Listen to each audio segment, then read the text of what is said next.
So I guess we can go on to Hebrews chapter 9. And a very interesting section of Scripture. Just to review what we looked at last week, we were looking at basically those 3 or 4 verses or so. Outward purity won't change your life, and that's one of the big things between the Jews of Hebrews that were wanting to go back to Judaism versus the author of Hebrews telling them to keep pressing on. Let's see. Here we are. We'll start in verse 15. Shane, could I bother you to read this?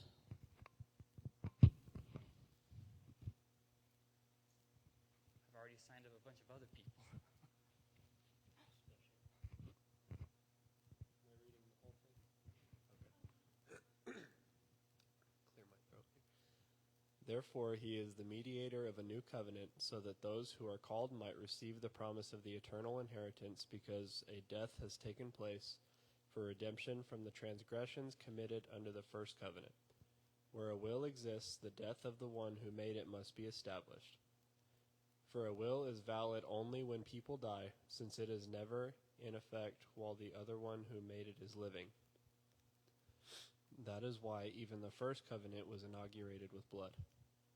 For when every command has been proclaimed by Moses to all the people according to the law, he took the blood of calves and goats, along with water, scarlet wool, and hyssop, and sprinkled the scroll itself and all the people, saying, "This is the blood of the covenant that God has ordained for you." In the same way he sprinkled the tabernacle and all the articles of worship with blood. According to the law, almost everything is purified with blood, and without the shedding of blood, there is no forgiveness.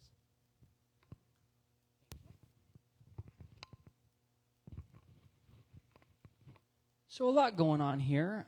Some parts seem a little more confusing than other parts. Let's kind of break it down. Now, I mentioned this last week, and I'll go ahead and just hop right there. We're still on the first of 3 reasons that he's going to give us in this chapter, in this section here, of why Christ's sacrifice was superior. So he started off last week in verse 11. He's going through till the end of verse 22, and basically the whole point is because the blood was the blood of Christ rather than the blood of an animal. And we'll get to the second of the 3 reasons probably next week. So in verse 15 it says, therefore he is a mediator. Therefore why? Why is the therefore? Well, since his blood did so much more than the blood of goats and rams and all that, he is the mediator. Now that takes us to this word, he is the mediator of a new covenant. What on earth does that mean? Basically, think of an arbiter in a business conflict. It's to oversimplify this, maybe, he's standing in between God and man to bring them together. This was the goal of what the priest was in the Old Testament, but it obviously was not fully capable of we didn't actually see that fully realized. And so why did he do this? He did this so we could gain an eternal inheritance right there. He is the mediator of a new covenant so that those who are called might receive the promise of the eternal inheritance. So we get to the next part where it says, because a death has taken place for redemption from the transgressions committed. So his death brought redemption from the penalty or from the transgressions that we were under because of the Old Testament. Okay? Death has taken place for redemption from the transgressions committed under the first covenant. That's Old Testament, the law. So then we get to the word redemption. What does that mean? Well, and if you have the NIV, it already has it, or I think it does, depending on which version of the NIV you have. Ransom. Redemption basically means ransom. And the idea here is that we have been liberated from what the Old Testament only imprisoned us to. So there was sin. The Old Testament imprisoned us. It didn't bring freedom. Then there was Jesus who brought redemption, which instead of just bringing us the same imprisonment, he actually liberated us from it. And that takes us to verses 16 and 17, which are together. And it says this, if you have the NIV, the CSB, I believe the ESV as well, it all says it like this, similar, a little bit different, but the same idea here. Where a will exists, the death of the one who made it must be established. For a will is valid only when people die, since it is never in effect while the one who made it is living. Now that sounds pretty straightforward, but the problem is that a will doesn't seem to fit. It kind of breaks the flow. If you look at the passages before and after, we're talking about covenants. And then he starts talking about a will. It just doesn't really seem to make sense. And that's because there's a little bit of a translation issue. And I'll bring it to you thusly. It could be translated will or covenant. So if the correct translation is we're talking about a will, the interpretation would be something like this. A will goes into effect only when the person dies. Pretty straightforward. But if it's covenant, it would be something like this. This is the second interpretation. A covenant only goes into effect when the person making it dies. Well, so then you're left with a little bit of a problem. Let's turn back the clocks of time and go back to the book of Exodus. You see, God is making a covenant that did not exist beforehand with Israel. But when Moses was making the covenant, did he die? No, he did not. Well, why is that? Well, that's because the animal was allowed to die in the place of the person. There's something else I want to say about that, but let's go to a group question first. Group discussion. How do I want to say this? If an animal died in the place of a person, wouldn't that mean that God would have to die in order to confirm the Old Testament covenant? Why didn't God have to die to confirm the covenant? Because verse 16 and 17 just said, for a will is valid only when people die, or a covenant is valid only when people die, since it is never in effect while the one who made it is living. And he goes on in verse 18 to tell us that's the reason why blood had to be shed for the old covenant. So then why, oh why, did God not have to die to confirm the Old Testament covenant?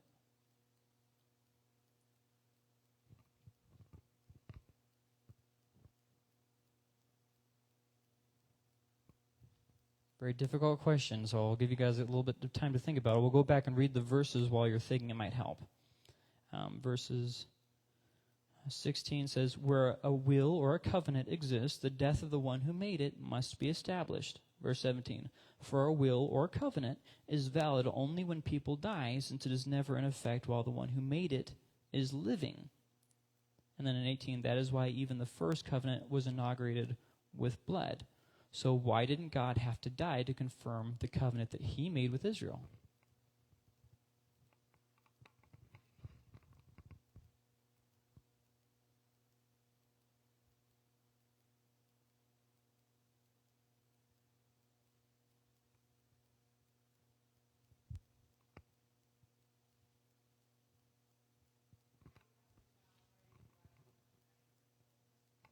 Yes, to confirm the original covenant.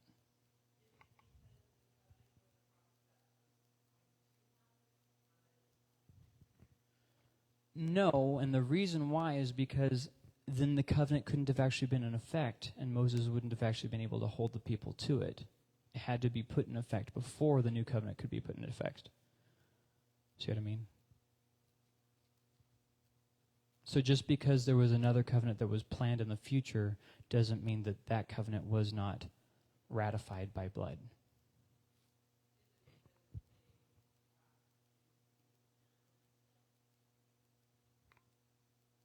Yes, they use the animals instead, but how does that cover for God?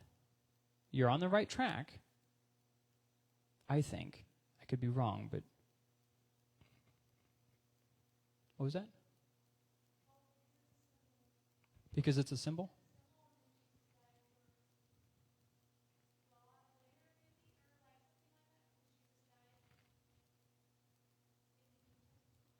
Okay. So that would be for the second covenant. So what about for the first covenant? Or are you saying...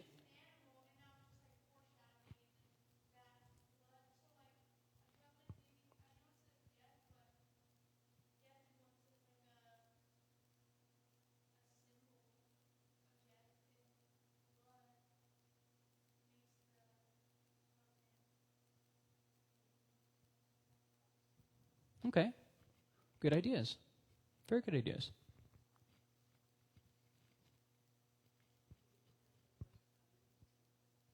Because the first covenant was temporary. Well, I don't think so, because it still had to be put into effect with the blood.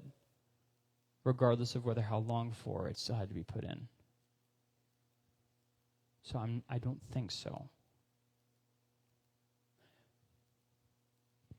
In a way, you could say that the second covenant is also temporary. In a way, because people won't be saved in the new heavens and the new earth. They'll already be saved. So in a way, you could say that it's kind of temporary. That might be a bit of a stretch. Yeah, that's probably a bit of a stretch. Forget I said that.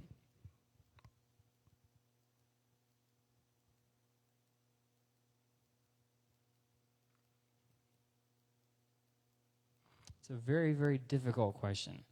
I formulated an answer, but I'm not positive I'm right. Okay, this is just my understanding. I would still like to hear from you guys, though, if there's anybody who has an opinion on this at all.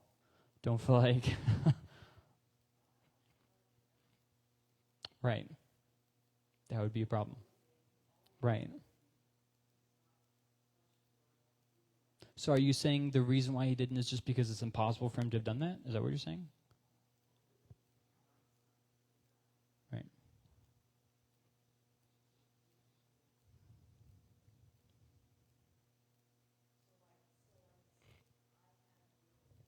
Mm-hmm. Right.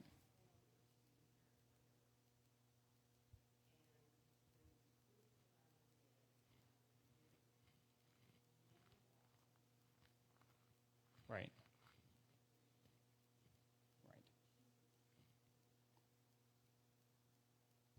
Right. And the only reason why it could with Jesus is because he became something that he wasn't. This question itself seems a little bit nonsensical, doesn't it? Because a covenant or will has to be put in effect by two persons, and there has to be death involved. So how in the world do you get around that? It seems nonsensical.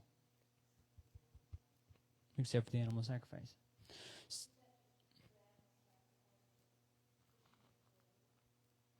Can you explain what you mean?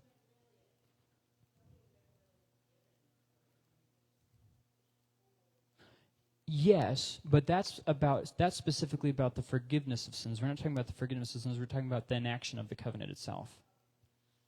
Yeah. So I'm going to give my understanding. I'm really wrestling with this one, guys, because it seems like it's kind of an unanswerable question. So let me break this down into pieces. And I think that Morgan and Grace, I think you guys are both in the right direction. I think. It really sounded like, you guys are on the right path, but I'm not super confident, okay, in my understanding of this. So my future study might change my opinion on this, and I'll just leave it at that. In the Bible, God makes it absolutely clear, especially in the Old Testament, that God owns everything. It was a foundational Jewish belief that the things that the Jews were given were God's, that he gave to them, not theirs. The land was his, not the Canaanites. He gave it to them and took it away from the Canaanites because it was his. The belongings that they had, like the sheep and the bulls and all that, that was also God's. He gave it to them, but there was an understanding in the Jewish thought that it was not theirs. It was something that God gave to them. And God even says, look, if I needed something, I wouldn't go to you and ask for it. I own the sheep on a thousand hills, or something around that wording. I might be misquoting it there. And the idea there is that God doesn't need from us, like some of the pagan gods who, when you were offering them a sacrifice, they were actually literally eating on it. They needed that sustenance. It's kind of like a two-way street. You gave them sacrifices, they gave you blessings. It was a nice little ritual thing. That was fine. But in the Bible, that's not how God worked. So God owns everything. And he accepted a sacrifice in the place of himself and of them. You understand the importance of what I just said? Okay, hold on. Let me break this down because it took me a while to understand this concept, okay?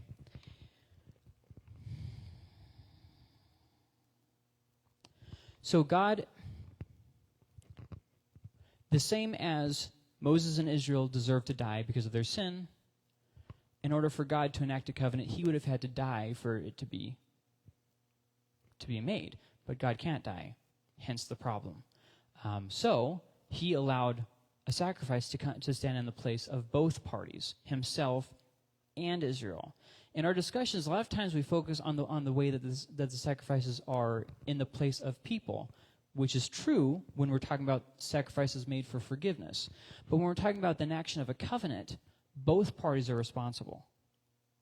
Okay? So God allowed the sacrifice not just for Moses and Israel to enact the covenant, he also allowed it in the place of him until the Christ would come. This is a very important concept, and I'll kind of say one more thing, okay?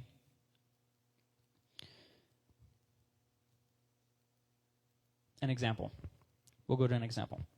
In the book of Genesis, there's this part where God gives Abraham a revelation of himself, okay? And so then they do this ritual, and it sounds very weird. They cut some animals in half, and they lay them out. And it says that Abraham chased off the birds from eating the animals, and he fell asleep, and there was like this very terrifying dream that happens, or a vision, or whatever you want to call it. And it says that God passed through the animals. Well, the symbolism of that is you would walk through the dead animals, and you would say, let it happen to me on my word, basically. So if I fail my side of this agreement, may it happen to me as it happened to these animals. So God himself passed through the animals and said, may it happen to me on account of these animals. Okay? So if you notice, Abraham didn't pass through the animals. It was God who made the covenant. God passed through the animals, and he took the risk, if you will. Same is true for when we get down to Moses. The animals stood in the place, and God was also one of the death parties. See what I mean? But that leads us to a problem. So okay, they had to have the symbolic death that happens, and the animal sacrifice died on behalf of their death. What does that mean for us? Well, that means a few things. First off, it means that Moses and Israel were, like the New Testament talks about, supposed to be living dead, living with the weight of eternity. But that also means, on behalf of God, that God was held to the point of, if he were to break his word, see what I mean? He was giving a covenant that he wouldn't break his word. Make sense? Which is what Hebrews kind of hinted at earlier in the book when it said, about how God swore by himself. This is God's imprint of his character. He's taking the risk in the account. So let's kind of close off this with this. No, I guess that's all really worth mentioning it. So that, in my opinion, that's, I think, what the answer is. Why didn't God have to die to confirm the covenant? Because the animal stood in place of himself and of Israel. That's, as far as I can understand, that's the legal conclusion to that. So that takes us on to verse 18, which answers a very Jewish question. And verse 18 to us, once again, we're not Jewish, we're Americans, we're 2,000 years later, we're not asking this question, but the Jews were. Why did Jesus have to die for the new covenant to be used? Why is the old covenant not in effect? Why are you saying there's a new covenant? Why did Jesus have to die to enact this new covenant? Like, what's going on there?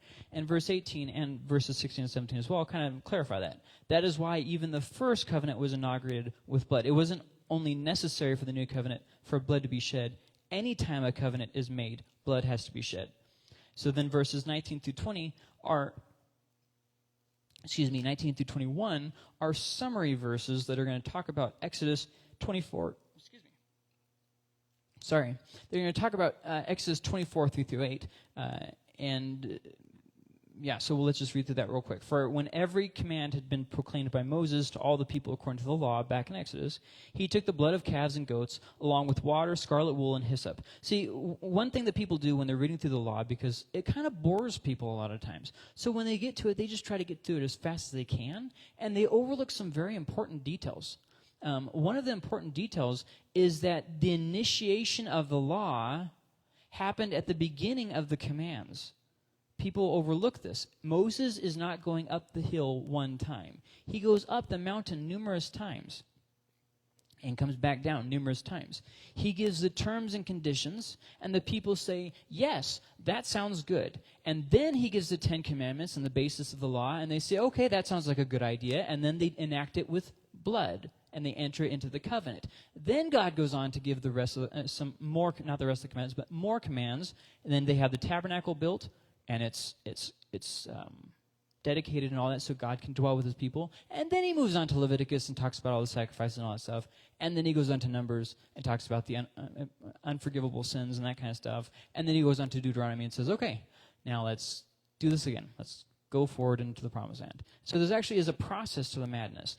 And sprinkle the scroll itself and all the people. So this is the only part in the Bible that ever says that the scroll was sprinkled with the blood.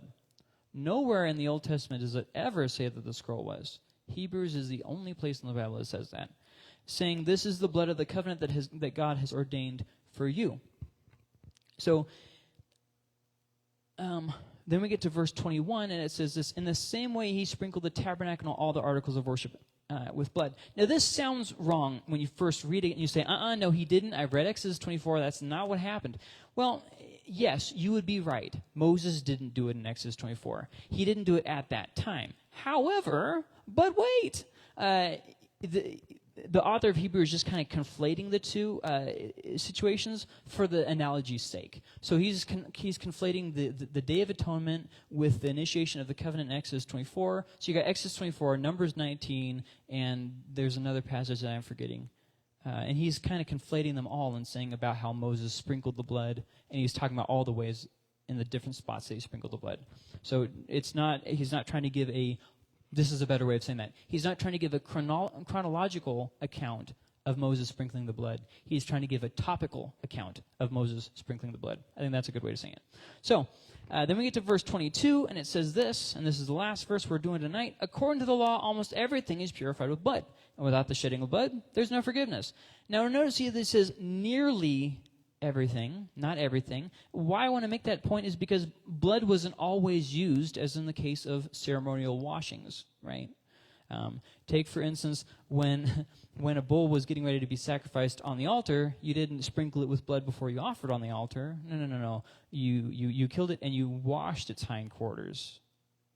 It was washing that you were doing to the animal. You weren't sprinkling the hindquarters. That kind of makes sense. So, and then no forgiveness without the shedding of blood. God accepted the animals in place of the people. And the reason why God allowed animals in the place of people is because like this. Okay, Morgan, you're my example tonight, okay? Morgan's a sinner. She's worthy of death, okay? Death sentence for Morgan. Well, God can go ahead and do that, and then he can't have fellowship with you because you're dead. So instead, he allows an animal to go in the place of. Now, that has bigger implications than I think that the Jews really understood, because